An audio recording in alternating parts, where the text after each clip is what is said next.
Hello and welcome to episode 41 of the HamCorp training manual. In this episode, we will build the bee area near the farm, and we will explore the world for bees. We will also craft and explain the beealyzer. Now of course, bees are deserving of their own special area, and I'm going to do something that no one has ever thought to do before. I'm going to make a hexagonal lattice and put the bees in the middle. Now isn't that just amazing? See, this is why I'm CEO of HamCorp. I come up with such amazing, unique, never seen before ideas. But first I need to do a bunch of terraforming.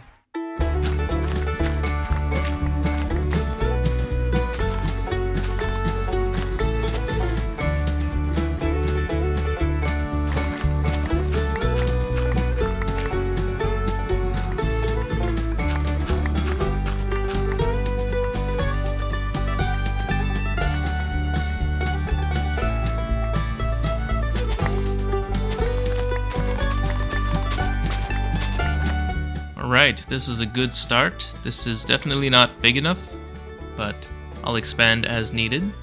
I also built this road already.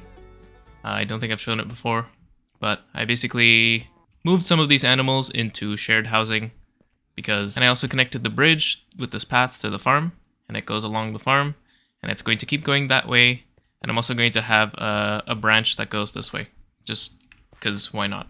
The bee building is going to go here.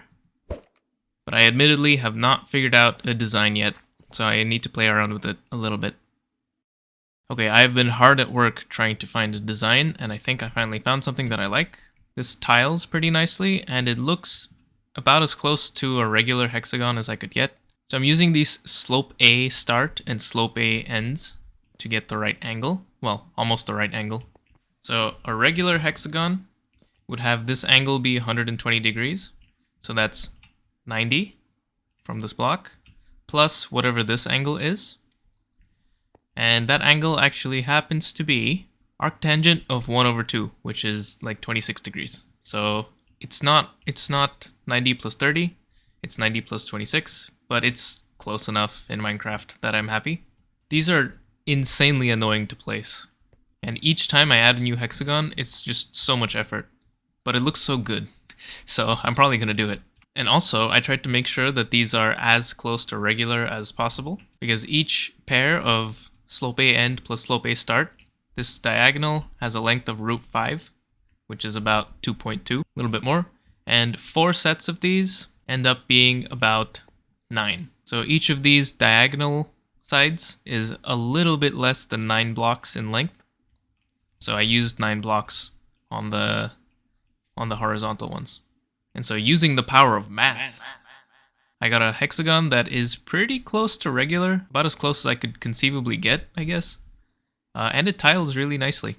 And of course the hexagons that are actually like at the end like this, they have this little bit jutting out, but you can just replace that with an architectural block to make it look nice. Something like that. I think that looks really nice. But doing it this way allows you to tile it, because there's no block that goes in and out just enough to match the slope A's. There is one for the 45-degree angles, but not for these 26-degree angle ones. But yeah, I'm going to build a couple of these hexagons, and then I'm going to tower them up to make them pretty tall.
Hey, did you guys know that you can give icons to each of these travel anchors?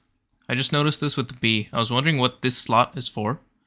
Turns out you can NEI anything into this slot, and then when you look at it from elsewhere, it has the icon. So I'm going to go through all of these and give everything a relevant icon. I think that would look nice. Oh, that's so cool. Oh, that is really cool. But anyway, B tower, zone B, is done. I definitely cleared out way more than I needed.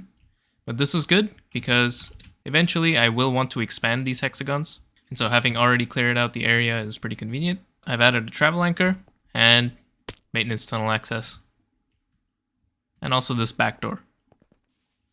Let me tell you, building with these slope A starts and slope A ends is very tedious. And I'm probably never going to do this kind of building again. Like this was such a pain. I'm gonna have to do it again for these, but I'm not gonna make these very tall. I think 2, maybe a little bit more. But I am quite proud of how it turned out. And I really like how close to regular these hexagons are. Also, Gary has been hard at work while I was building this. Look at these crops. 1930, 2126, 2127.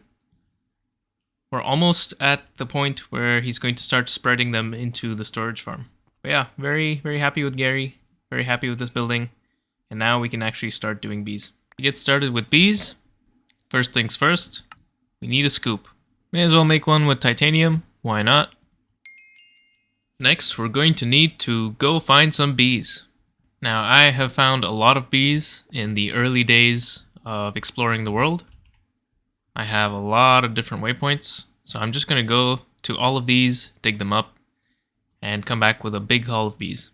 And I can finally delete most of these waypoints. I cannot wait. I'm also going to hit up this beekeeper. You know what's crazy? This hive is so far away, but it's still going to be within the range of my wireless charging. That's insane. This is crazy. Like, look where I am.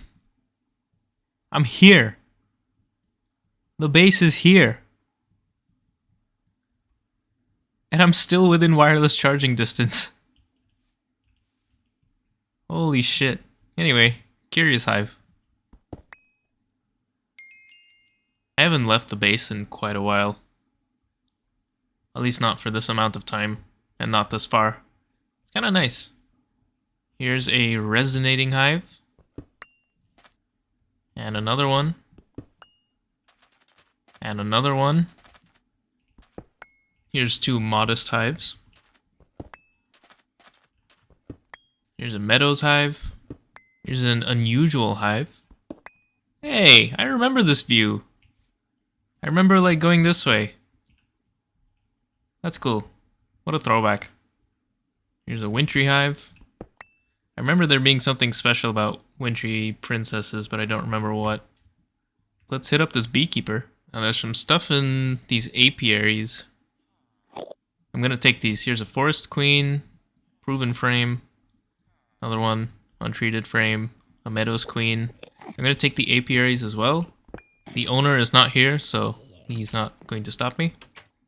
I don't know what this thing is. Nothing great, actually. I don't really care about the silver lime saplings, but more meadows, princesses, sure, why not? I'll take the propolis. I don't know what it's for, but I want it. Overall, not the best beekeeper. Oh, actually, he might have something to trade that's nice. I should find him. If he's still alive, which is, potentially not the case. Is he in the cave? Nope. He might be dead. Well, I'm gonna fly home, make some dedicated storage for the bee stuff, chuck all my bees in there, and then see what to do next. Now, there are actually 2 quest lines for bees. There's how to bee and bee breeding. I did these 2 checkbox quests, and I read everything in the bee breeding quest line, and I chose to get the tropical princess and tropical drone, because in the how to bee quest line, it asks you to go find some, and I didn't want to go find some. So this quest is essentially done once I get to it, and to get to it, I need to make some untreated frames. And this is a crafting task, so I do need to actually handcraft these, at least 3 of them. And next, we are asked to make a bee house. Now, I know the bee house is kind of dog shit, and you should skip it. But I have one probably from exploring or something. It was in my applied energistic storage. But these are bad because they cannot be automated, and also mutations can't happen in these. I also have some queens from exploring. These are different than princesses. The queens are what actually produce resources. So because I have these queens, I'm just going to put them in these two bee houses and let them live out their lives. Just so all of the bees are starting out as princesses or drones, and I don't have to juggle these queens around as well.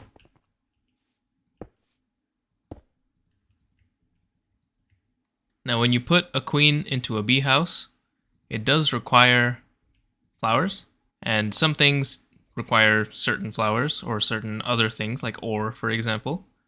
But these are just really simple bees, meadows and forest queens. So these are the most basic bees you can find out in the world. And these just need flowers. So let me grab some flowers.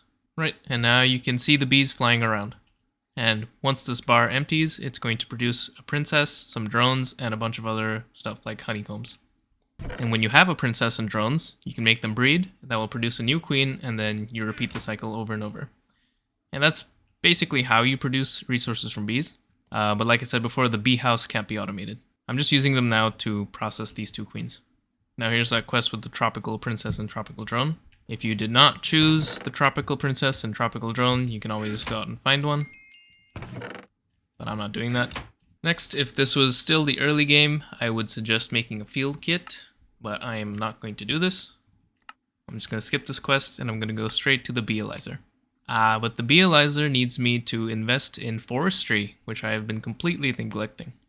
We don't have a carpenter from forestry. We don't have sturdy casings, but they are quite easy to make at this point. In addition to that, I'm going to have to make impregnated frames, which need seed oil, which is something else that I've been neglecting. I probably should have done this a long time ago, but it is what it is. I'm not sure what to use to get seed oil. I remember in the past I used, I think it was peanuts. Yeah, I've used peanuts before to get seed oil. They don't grow on crop sticks, unfortunately. So I'm going to have to do a different kind of farm, an Ender.io farm. But yeah, something for me to plan. My main goal at the moment is to get down the quest line up to the Oblivion frame. These are very important for breeding your bees because they reduce the lifespan significantly. That sounds like a bad thing, but it's really not, because reducing the lifespan means this bar depletes much faster. It reduces it down, like it says in the quest description, it reduces it down to a single bee tick, which is not the same as a Minecraft tick. A bee tick is 27 seconds. The trade-off for the Oblivion frame reducing the lifespan is it also reduces production. So you don't want to use these when your bees are producing materials, but you do want to use them when you're trying to breed bees. Technically, they're not necessary, but it will make everything take so much longer. Like, it's pretty much necessary. You need to get Oblivion frames. I will do the research, and I will build up to this point to see what the recipe is, but it sounds expensive because it says you make them from dragon eggs, but it also suggests using Atomic Restorer to fix it. So probably would be good to just make one, or even find one, because they are available in Stronghold libraries. If I can find a couple and then also set up Atomic Restorer, then we are in business for bees. However, this version of Minecraft only has 3 strongholds in the entire world, and I've been to one, and I didn't see any Oblivion frames. To be fair, I wasn't looking very hard, so I am going to go back and check, but I will also need to find the other strongholds and loot them as well. But yeah, once I have the beealyzer and some Oblivion frames, we can continue. Now for the beealyzer, I do need to make a carpenter, and for that I need to make some sturdy casings. And here is the carpenter. Now to run the carpenter, I believe you can just plug it into any GT cable, but I'm not totally sure. Now, yeah, you can. You totally can. Like, it's stored energy now. Okay, so now the beealyzer recipe, you do have to put it in by hand like this. And then also put in the molten redstone, like so. Now it's crafting the beealyzer. So the beealyzer is pretty nice. Let's check out, for example, this Meadows Princess. What the bee analyzer does is, at the cost of honey drops, I got some from a quest, but you can get some from centrifuging honeycombs. But if you provide it with honey drops and the princess you want to analyze, it will tell you, at the cost of 1 honey drop, it will tell you all the different stats of this princess. It tells you all of the different traits, the species, lifespan, production, blah blah blah. All of these mean different things, which I will get into in the future. But most importantly, the active and inactive columns. So my understanding of this is each bee has 2 sets of genes, one that's active and one that's inactive. The active one is actually what affects the bee itself. So if I put this bee into a bee house, its lifespan would be shorter, whatever that means, and its production would be slowest. The inactive column here happens to be exactly the same as the active, so it's not great for my example, but let's say this was something different. If inactive was long lifespan and fast production, the bee would still be shorter lifespan and slow production, because the inactive is, like it says, inactive. But it's important because these inactive traits can be passed on during breeding. So the next generation of bee could, in theory, have those inactive traits become active. Of course, it depends on the princess, but it also depends on the drone. These princesses and drones have exactly the same genetics, so any children of these are going to be exactly the same, assuming no mutations happen. And I don't think mutations can happen if it's the same species, drone and princess. This would just cycle forever, nothing would ever change. Now there are 4 other pages of things you can look at. This one is also potentially interesting in the future, because these are all different traits that are useful or important to keep an eye on. 3, 4, and 5 are kind of useless. 5 is basically just lore. We only really care about pages 1 and 2. Page 1 most of all. Now, I'm not going to go through every single bee here and analyze every single one, because I don't have a lot of honey. But cool, bee analyzer is quite important. You will need one for sure. Now I'm going to start working on these frames. And like I mentioned before, I'm going to need seed oil. I could just make my first batch of seed oil with seeds. But there's also rapeseed, which I need to hopefully get from Gary. Hopefully he can do some breeding, some searching, and find some rapeseed. I might even have some seeds. I'll have to look. But either way, if I do decide to go with rapeseed, I'm going to have Gary level them up. And who knows how long that's going to take. While I figure out how to get rapeseed, I think I am going to do rapeseed. But while I figure out how to get rapeseed, I'm also going to start working on the research is needed for these frames, and also the research needed for the Oblivion frames. So, I will see you in... I don't even know how long, man. Thank you for watching this episode of the HamCorp Training Manual. In the next episode, we will find Oblivion frames and set up the Thaumic Restorer. HamCorp would like to assure the public that only the most useless and unproductive bees will be harmed in the making of the coming episodes. See you next time.